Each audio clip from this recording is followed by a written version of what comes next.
Shalom, selamat pagi saudara-saudara yang dikasihi oleh Tuhan Yesus Kristus.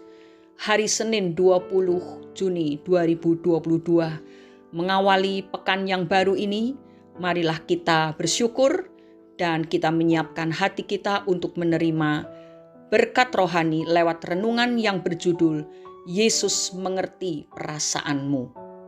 Bacaan firman Tuhan diambil dari Kisah Para Rasul pasal 9 ayat 1-5. Yang akan kita baca sekarang adalah Injil Yohanes pasal 16 ayat 33. Demikian bunyinya. Semuanya itu kukatakan kepadamu, supaya kamu beroleh damai sejahtera dalam aku. Dalam dunia kamu menderita penganiayaan, tetapi kuatkanlah hatimu, aku telah mengalahkan dunia. Saudara-saudara, banyak ahli sejarah gereja percaya bahwa pada abad terakhir ini ada lebih banyak martir Kristen yang dibandingkan dengan jumlah para martir selama beberapa abad sebelumnya. Maka abad ini bisa dikatakan sebagai abad para martir. Ribuan orang Kristen, baik laki-laki maupun perempuan dari berbagai tempat di belahan bumi ini telah dipenjarakan, disiksa, dan dibunuh karena iman mereka. Pertanyaan menggoda yang seringkali hinggap di dalam diri orang Kristen. Apakah Yesus peduli? Apakah darah, perasaan, dan kematian karena menjadi saksinya itu merupakan sesuatu yang berarti baginya? Saudara, adalah baik kalau kita melihat sejarah martir dan sikap Yesus terhadap hal itu, sehingga kita memperoleh jawaban yang benar atas pertanyaan yang menggoda tersebut. Martir Kristen pertama adalah Stefanus.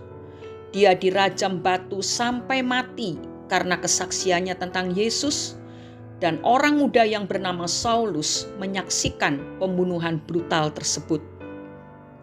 Sesaat setelah kematian Stefanus, Saulus mengadakan perjalanan ke Damsyik.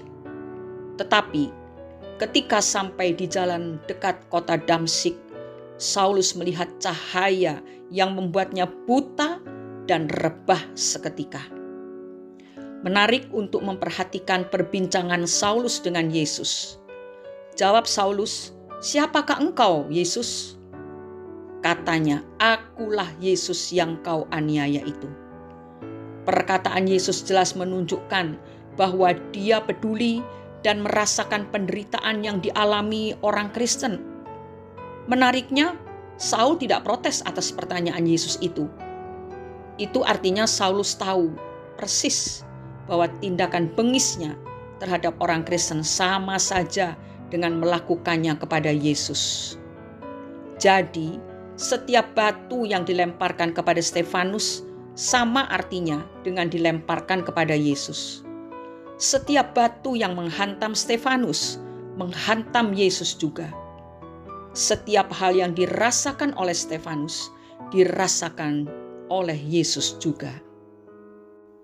Saudara-saudaraku, untuk memperoleh keselamatan itu mudah, yaitu dengan percaya dan menerima Yesus sebagai Tuhan dan Juru Selamat pribadi. Tetapi untuk hidup di dalam iman Kristen itulah yang tidak mudah. Banyak godaan dan tantangan yang harus dihadapi. Ada yang karena imannya kepada Yesus, seseorang harus keluar dari rumahnya karena diusir oleh keluarganya. Ada juga yang dicoret dari daftar penerima warisan orang tua. Ada yang dikucilkan oleh masyarakat sekitar. Tidak sedikit juga yang mengalami aniaya secara langsung. Tentu saja perasaannya tercabik-cabik. Hatinya hancur dan sakit. Fisik pun menjadi tidak berdaya sama sekali. Tetapi demikian. Namun demikian, jangan membuka peluang untuk satu pertanyaan. Apakah Yesus peduli kepada saya? Ingat saudara, dia tidak pernah berubah dulu, sekarang, dan selama-lamanya. Seorang hamba Tuhan berkata, tidak pernah ada sebuah kelemahan yang dia tidak turut merasakan. Tidak pernah ada sebuah kesakitan yang dia tidak ikut rasakan. Tidak pernah ada sebuah penderitaan yang Dia tidak peduli. Saat demi saat, saya ada di bawah kepeduliannya. Mari saudara, yakinlah akan hal ini. Yakinlah bahwa Yesus sangat mempedulikan kita. Sebab inilah yang akan membuat kita kuat dan tegar di dalam menghadapi masalah iman seberat apapun.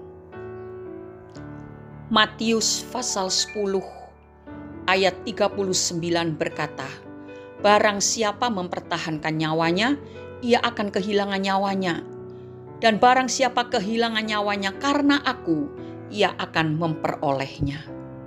Saudara-saudara, kalau toh kita harus kehilangan nyawa karena kita mempertahankan Yesus, maka kita akan memperoleh nyawa itu di dalam kerajaan sorga yang kekal.